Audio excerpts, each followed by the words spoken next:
Debates surrounding nepotism related to LeBron and Bronny James arise from a long-standing bias in America.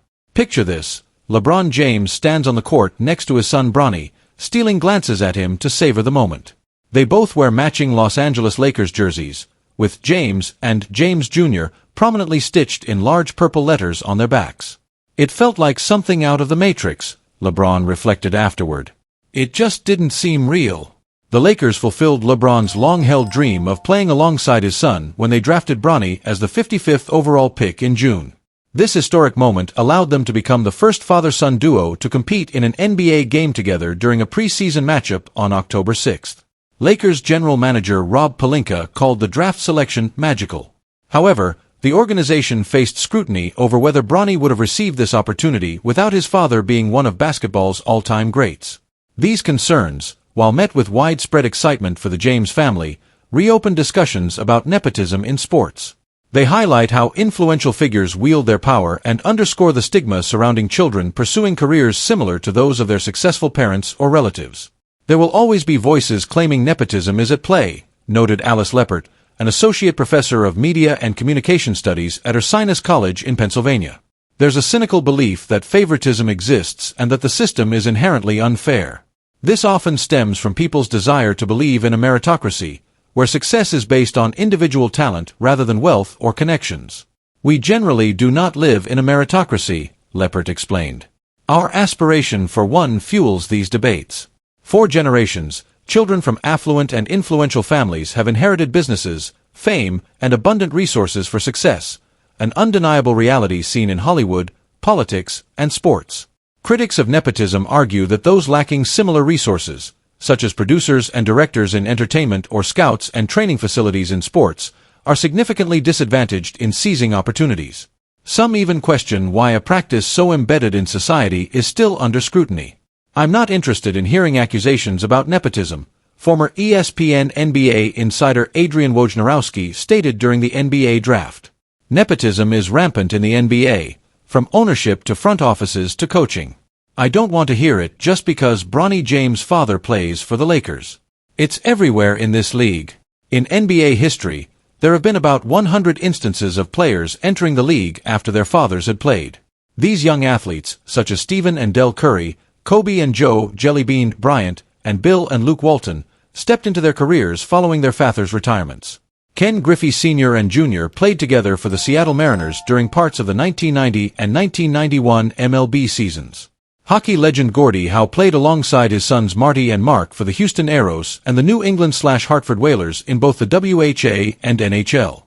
In major college football, at least 25 family members were found on the same coaching staff across 65 schools, according to an Associated Press review of coaching rosters in 2022.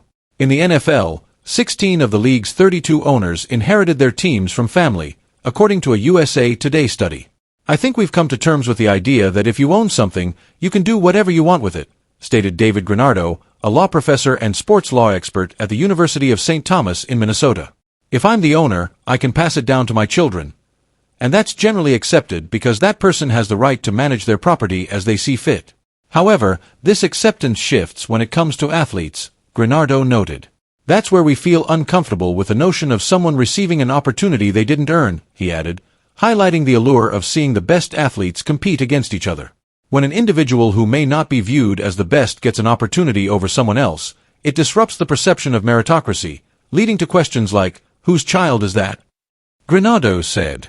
Such discussions around nepotism have emerged regarding Bronny, whose critics argue that he was unproven before being drafted and has garnered more attention than almost any other late second-round pick in NBA history. After recovering from cardiac arrest more than a year ago, Bronny played one season at Southern California before entering the draft. He received praise for his athleticism, defensive skills, and work ethic, yet he averaged only 4.8 points and 2.8 rebounds while starting 6 of 25 games for the Trojans. The discourse surrounding LeBron and his son Bronny is influenced by the fact that he is a highly visible African-American athlete, observed C. Keith Harrison, a professor specializing in sports and business management at the University of Central Florida. Some perceive that he won't leverage any power or privileges associated with being a successful athlete and entrepreneur in America as an African-American. Harrison pointed out numerous instances of sports figures utilizing their influence through nepotism, such as the Buss family's ownership of the Lakers and the extensive football coaching lineage of the Harbaugh family. If we accept these realities of nepotism, where people tend to hire those they are comfortable with, then why is it so contentious when it comes to LeBron and Bronny? Harrison asked.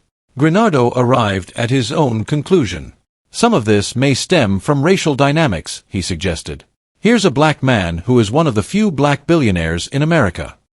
He's wielding his power like others have, but people might be uncomfortable with the extent of that power. The Los Angeles Lakers are preparing for their preseason matchup against the Phoenix Suns, but all eyes are on LeBron James as uncertainty surrounds his participation. Notably, LeBron did not take part in the team's pre-game warm-ups, which has raised concerns about whether he will suit up for tonight's contest.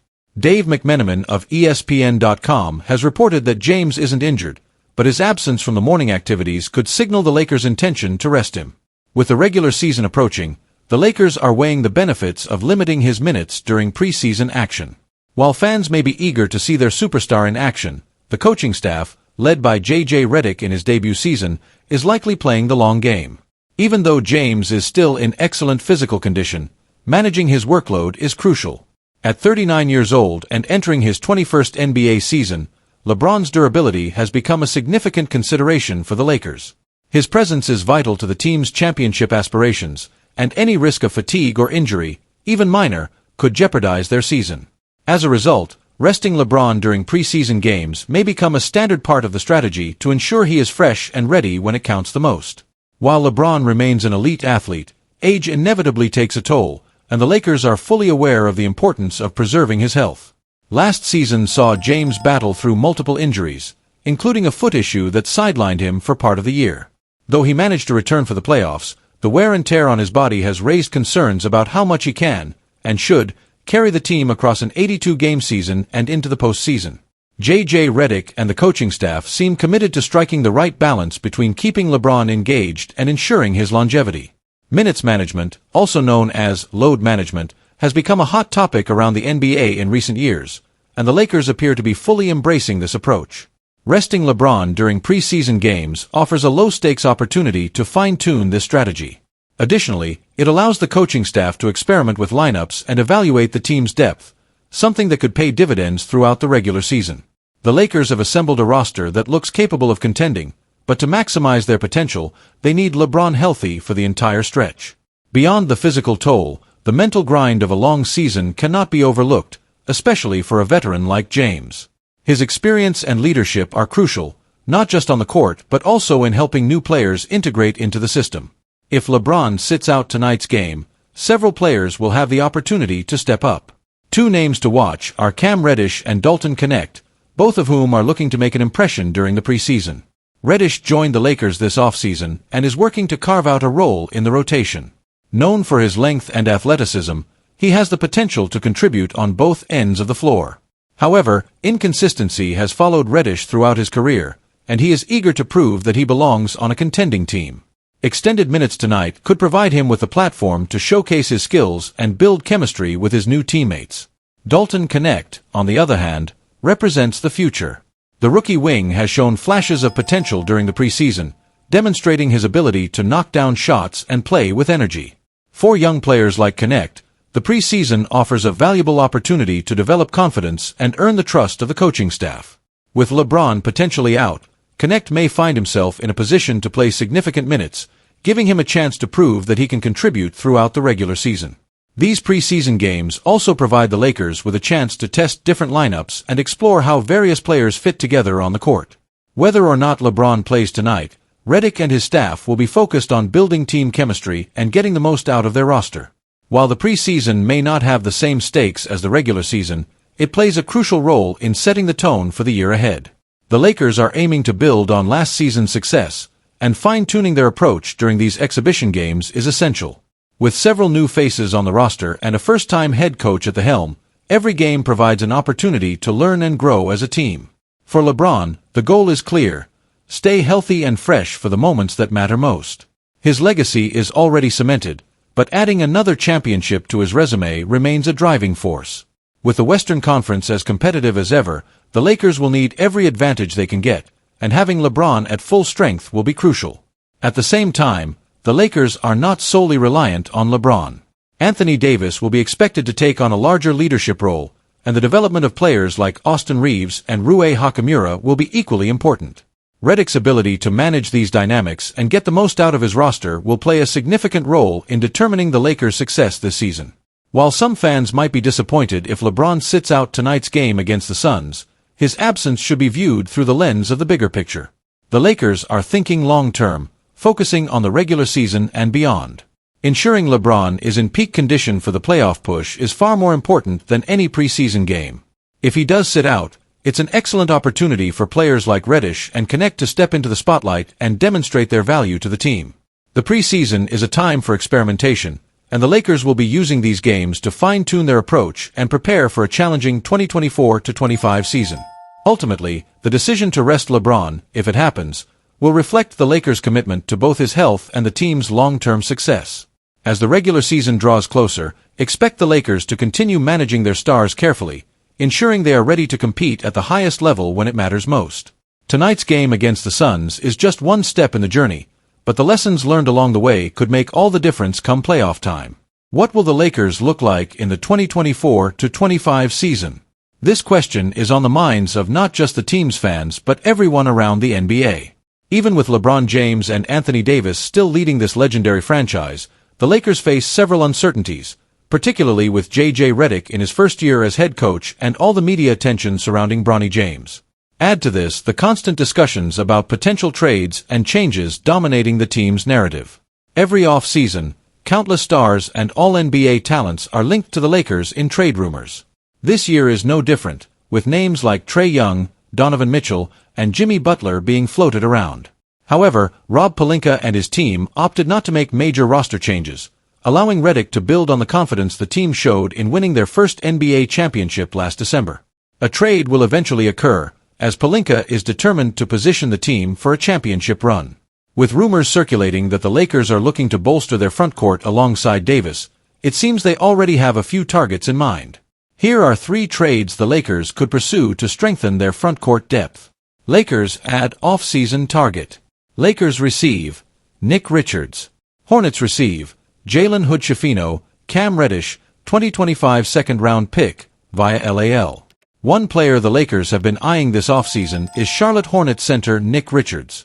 With a contract worth $10 million for the next 2 years, Richards has become a coveted target for many teams across the league, not just the Lakers.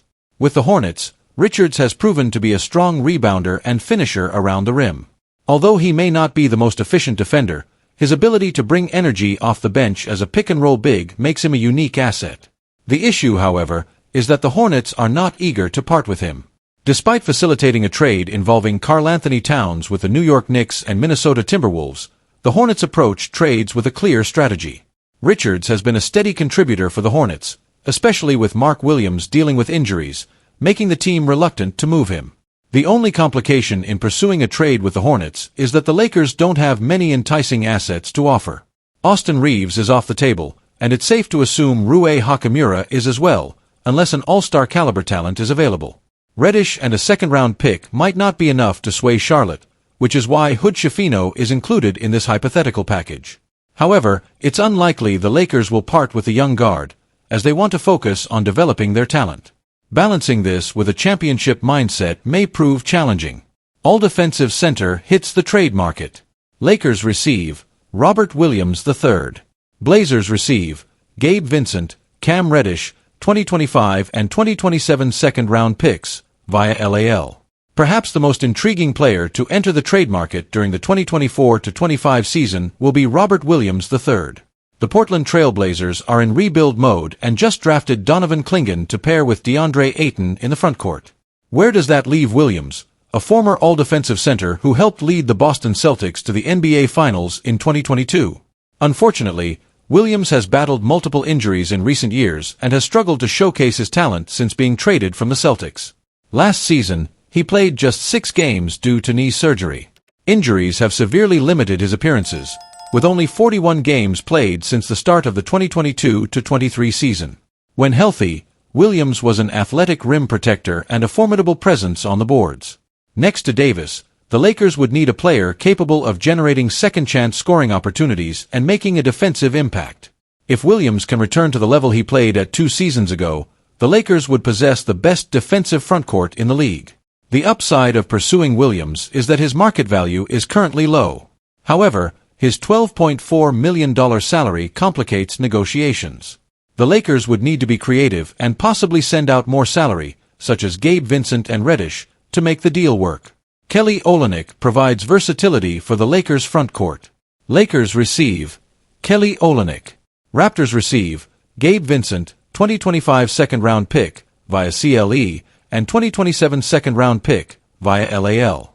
Cavaliers receive Cam Reddish, 2025 second-round pick, via LAL. Just as the Lakers are likely to make a trade, the same can be said for the Toronto Raptors. After trading Pascal Siakam and OG Anunoby last season, the Raptors took a step back to restructure their roster. Jacob Poeltl and Bruce Brown are key pieces, but Kelly Olynyk is the player currently valuable to teams looking for a playoff push. With several teams interested in Olynyk during his time with the Utah Jazz, the Lakers would be among the interested parties again, as Olynyk can stretch the floor and provide a catch-and-shoot option, something Los Angeles needs in the frontcourt. To facilitate this trade, a third team would likely need to be involved for Reddish, and the Cleveland Cavaliers could be an interesting destination since they are in search of an athletic wing.